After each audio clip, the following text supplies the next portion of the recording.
High, আমি doctor Vaishali রয়। আজকে আলোচনা করব হেডেক বা মাথা ব্যথা নিয়ে। মাথা ব্যথা আমাদের সবারই কোনো না কোনো সময় হয়েছে। মাথা ব্যথা দুরকম রিজনে হয়, একটা প্রাইমারি, একটা সেকেন্ডারি। প্রাইমারি মাথা ব্যথার কারণ কি হয়? টেনশন হেডেক, ক্লাস্টার হেডেক এবং মিগ্রেন। টেনশন হেডেকটা কীরকম? যেমন কেউ ধরুন অনেকক্ষণ ধরে একই জায়গায় বসে কাজ করছেন, তার হতে পারে। যারা স্মোক করেন তার হতে পারে। যাদের কোনো কারণে খুব স্ট্রেসফুল লাইফ হয়, বাড়িতে নয় কাজের জায়গায় খুবই স্ট্রেসে ওনারা কাজ করেন, বা যাদের পশ্চার ঠিক নেই, যে সিটিং পশ্চারটা, যে পশ্চারে বসে আপনি কাজ করছেন সেটা ঠিক নেই, তার জন্য কিন্তু এই টেনশন হেডেক জেনারেলি হয়। এবং আপনার মনে হবে এই টেনশন হেডেকে যেন কেউ মাথায় একটা ব্যান্ড পরিয়ে দিয়েছে, এরকম একটা হেডেক হয়।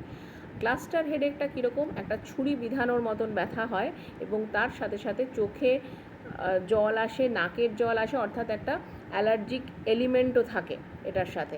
আরেকটা হচ্ছে মিগ্রেইন, যেখানে একটা থ্রবিং বা একটা দপদপ করা ব্যথা মাথার মধ্যে হয়, এটাকে আমরা মিগ্রেইন বলি। এই মিগ্রেইনের সাথে কিন্তু আপনার জেনারেলি বমি ভাব বা বমি হয়। হ্যাঁ, এইগুলো মোটামুটি গেল প্রাইমারি হেডেক। সেকেন্ডারি হেডেক মানে যার পিছনে কোনো একটা অন্য কারণ রয়েছে, যেমন যাদের চোখের খুব স্ট্রেইন দিয়ে অনেকক্ষণ কাজ করতে হয়, প্রপার পাওয়ার নেই, তাদের হতে পারে এই হেডেকটা। তারপরে অনেক সময় মেয়েদের মেনস্ট্রুয়েশনের সময় মিগ্রেইন হয়, তাকেও আমরা এই মেনস্ট্রুয়েশনের রিলেটেড একটা মিগ্রেইন বলতে পারি, সেটাও একটা সেকেন্ডারি মিগ্রেইনের কারণ। অনেক সময় অনেক ওষুধ, যেমন পেইন কিলার, খুব অনেক দিন ধরে অনেক ডোজে যদি আপনি খান, সেখান থেকেও আপনার হেডেক হতে পারে। এইগুলো গেছে। তারপরে হচ্ছে আপনার স্পাইনের যদি কোনো ইনজুরি হয়, সিএসএফের যদি কোনো সমস্যা হয়, তার থেকে আপনার এই ধরনের হেডেক হতে পারে।